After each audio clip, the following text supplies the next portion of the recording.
প্রচণ্ড গরমের কারণে যদি ঢিলা গেঞ্জি পরিধান করি তাহলেও কি আল্লাহ লানত বর্ষিত হবে? উজু করার সময় বেসিনে পা ধোয়া কি ঠিক? গোপন অঙ্গে হাত লাগলে উজু থাকে কি না? গোসল করার পর পুরনো উজু করার প্রয়োজনীয়তা আছে কিনা? নামাজের সময় মোবাইলে চোখ গেলে কি নামাজ হবে? ছোট বালতি থেকে পানি না ঢেলে পানির মধ্যে হাত দিয়ে উজু করা যাবে কি না? ডান হাতে খাবার গ্রহণের সময় প্রয়োজনে কি বাম হাতে পানি পান করা যাবে? আমার পরিপূর্ণ বয়স হচ্ছে, আমি বিয়ে করতে চাই, এখন আমার পরিবারকে কিভাবে বলতে পারি পরামর্শ চাই? অন্য ধর্মের লোকদের কি বাসা ভাড়া দেওয়া যাবে? সুদের টাকা দিয়ে তৈরি করা বাড়িতে আমল করলে আমল কি কবুল হবে? নখপালিশ লাগিয়ে নামাজ পড়লে নামাজ হবে কিনা? কারো থেকে ঋণ নিলে যার থেকে ঋণ নিয়েছি ওই ব্যক্তিকে পরবর্তীতে খুঁজে না পেলে করণীয় কি? কিবলার দিকে পা দিয়ে শোয়া যাবে কিনা? মহিলাদের ভাঙতি রোজা কি স্বামীর অনুমতি ছাড়া রাখা যাবে? মুয়াজ ইনসান আপনি জানতে চেয়েছেন, সুদের টাকা দিয়ে তৈরি করা বাড়িতে আমল করলে আমল কি কবুল হবে? সুদের টাকা দিয়ে তৈরি করা বাড়িতে যদি আমল করেন তাহলে আমল কবুল হবে না, বিষয়টি কিন্তু সেরকম নয়। ধরুন সুদের টাকা দিয়ে আরেকজন বাড়ি করেছে, আপনি সেখানে আমল করেছেন, তো আপনার আমল কবুল হওয়ার সাথে ওইটার কোনো সম্পর্ক নেই। সালমা বেগম জানতে চেয়েছেন, মহিলাদের ভাঙতি রোজা কি স্বামীর অনুমতি ছাড়া রাখা যাবে? স্বামীর অনুমতি ছাড়া রাখা যাবে না। স্বামী যদি বলো যে হ্যাঁ রাখতে পারে, আর যদি স্বামী বাসায় থাকেন তাহলে সেক্ষেত্রে স্বামীর অনুমতি নিয়ে তারপরে রাখা উচিত।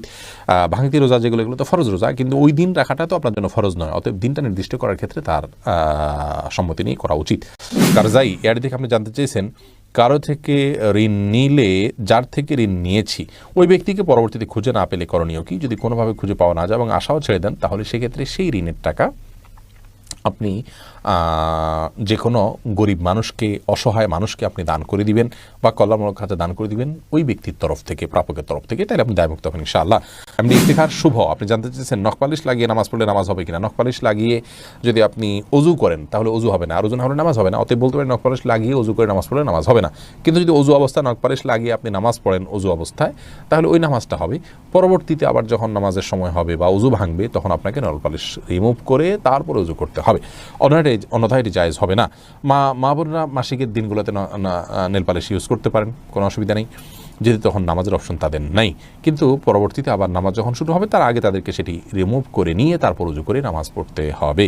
মুসলিউদ্দিন হৃদয় জানতেছেন, পুরুষ ডাক্তার দ্বারা সিজার ডেলিভারি করানো যাবে জায়েজ কিনা? যদি বিকল্প না থাকে তাহলে জায়েজ আছে, কিন্তু এটি আমাদের দেশের জন্য খুবই লজ্জাজনক একটি অধ্যায়। বাংলাদেশে এখন অহরহ ডেলিভারি করানো হয়, সিজার করানো হয় পুরুষ ডাক্তারের মাধ্যমে। শুধু বাংলাদেশে নয়, সৌদি আরবেও এটি আমি দেখেছি, কাছে থেকে জেনেছি যে পুরুষ ডাক্তাররা এই কাজগুলো করেন। এটি খুবই গর্হিত কাজ, খুবই গর্হিত কাজ।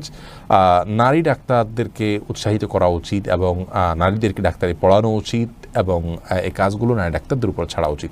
অন্যান্য সেক্টরে অনেক ডাক্তার চলে যাচ্ছেন, নারীরা গাইনিতে না গিয়ে অন্যান্য অনেক ডিপার্টমেন্টে চলে যাচ্ছেন, অথচ গাইনিতে পুরুষরা আসছেন।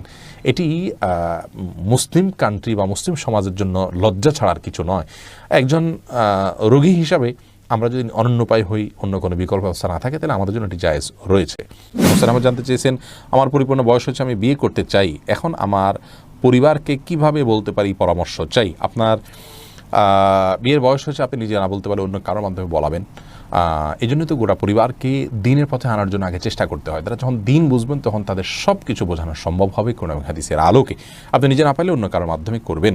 আলমগীর হোসেন জানতেছেন, নামাজের সময় মোবাইলে চোখ গেলে কি নামাজ হবে? নামাজ হয়ে যাবে, কিন্তু এটি নামাজের মানকে অনেকখানি নিচে নামিয়ে দিবে। মোবাইল এর দিকে চোখ যাওয়া উচিত নয়, বরং নামাজের সময় সিজদার জায়গায় চোখ থাকা উচিত। নামাজের দিকে অন্যদিকে মন যেতে পারে সেই বিষয়গুলোকে সরিয়ে ফেলা উচিত নামাজের আগেই। মোবাইলকে এমন জায়গায় রাখা উচিত নয়। নবী সাল্লাল্লাহু আলাইহি ওয়াসাল্লামকে একবার একটা কাপড় দেওয়া হলো নামাজ পড়ার জন্য, সেখানে কিছু চিত্র ইত্যাদি অঙ্কন করা ছিল, হয়তো গাছপালার চিত্র বা এরকম হালাল কোনো চিত্র ছিল। নামাজ পড়ে তিনি তারপরে বলেছেন, এই কাপড় সরাও, স্বচ্ছ বা ফ্রেশ কোনো কাপড় আনো, যাতে করে মনোযোগ নষ্ট না হয়। আল্লাহর সাথে কথোপকথনের সময় আপনার অন্যদিকে মনোযোগ দিলে, আপনি কারোর সাথে কথা বলছেন, সেখানে যদি আপনার অন্যদিকে মন থাকে তাহলে সে যেরকম অভদ্রতা, অসৌজন্যতা, এটা মহান সৃষ্টিকর্তার সাথে কত বেশি অভদ্রতা এবং অসৌজন্যতা হবে সেটা বলাই বাহুল্য। এস আলম আপনি আইডি থেকে জানতে চেয়েছেন, গোপন অঙ্গে হাত লাগলে উজু থাকে কি না? আমাদের দেশে উলামায়ে কেরামের মতে, বাহানাই মতে উলামায়ে কেরামের মতে গোপন অঙ্গে হাত লাগলে উজু ভাঙবে না। তবে আরবিন স্কলাররা, সৌদি আরবের উলামায়ে কেরাম, তাদের মতে গোপন অঙ্গে হাত লাগলে উজু ভেঙে যাবে, যেহেতু আপনার একটি হাদিস রয়েছে যে মানমাসা জাকারাহু ফালিয়াতাওয়াদ্দা, এই জন্য তারা হাত লাগলে বলতে কাপড়ের উপর দিয়ে নয়, সরাসরি যদি কেউ স্পর্শ করে তারা ওটাকে ওযু ভঙ্গের কারণ হিসাবে উল্লেখ করেন।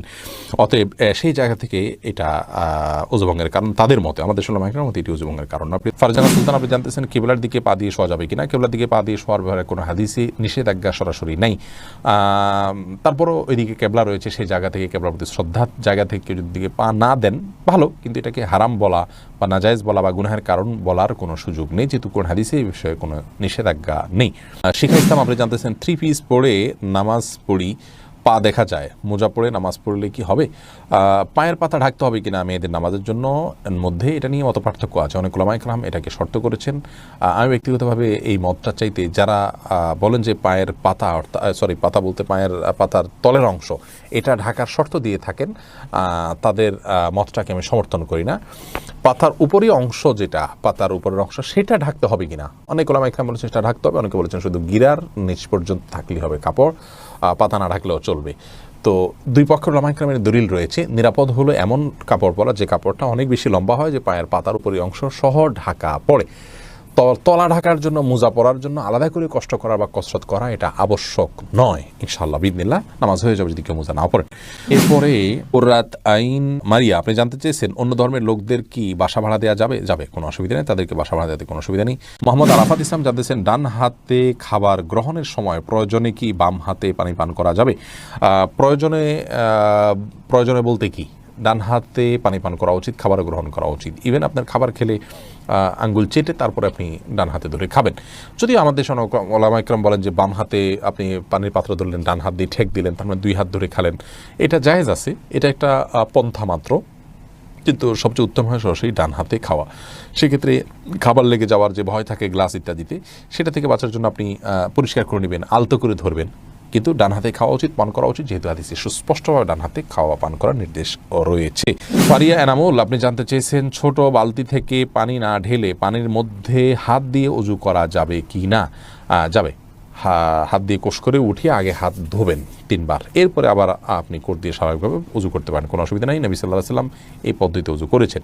হাসিবুল হোসেন জানতে চেয়েছেন গোসল করার পর পুনরায় উযু করার প্রয়োজনীয়তা আছে কিনা? না, গোসল যদি সুন্নাহসম্মত করে থাকেন আলাদা উযু করার কোনো প্রয়োজন নাই। 2 হাতের কবজি ধুয়ে, কুলি করে, নাকে পানি দিয়ে, মুখ ধুয়ে, হাত ধুয়ে, মাথা মাসে করে তারপরে গোসল শেষ করে আসার সময় পা ধুয়ে চলে আসবেন। এভাবে গোসল করলে আপনার আলাদা করে আর গোসল করার কোনো প্রয়োজন নেই। উযুতে আপনার গোসলের শুরুতে উযুর নিয়ত হয়ে যাচ্ছে। নীরব আপনি জানতে চেয়েছেন সন্তানের যে কোনো ধরনের গুনাহের ভাগিদার কি মৃত বাবা মা হবেন যদি জীবিত কারো সঠিক দীক্ষা দিয়ে থাকেন? না, জীবিত কারো যদি তারা সঠিক দীক্ষা দিয়ে থাকেন, সাবধান করে থাকেন, এরপরে যে সন্তান করে অবশ্যই তার দায়ভার বাবা মা বহন করবেন না। আল্লাহ বলেছেন ওয়ালা তাজিরু ওয়াজিরাতুন উযরা উখরা, আর কোনো ব্যক্তি অন্য কারোর পাপের বোঝা বহন করতে হবে না, বরং লাইসারিল ইনসান ইল্লা মা সা, সে যতটুকু করবে ততটুকু সে পাবে। যার কারণে সন্তানেরটা তিনি পাবেন না, যারটা সে পাবে। তবে তিনি যদি কথার কথা সন্তানকে অন্যায় কাজে প্ররোচিত করে যেয়ে থাকেন, শয়তান সন্তানকে অন্যায় কাজ করার জন্য নির্দেশ দিয়ে থাকেন, শিক্ষা দিয়ে থাকেন, তাহলে সেক্ষেত্রে অবশ্যই সেই দায়ভার তাকে বহন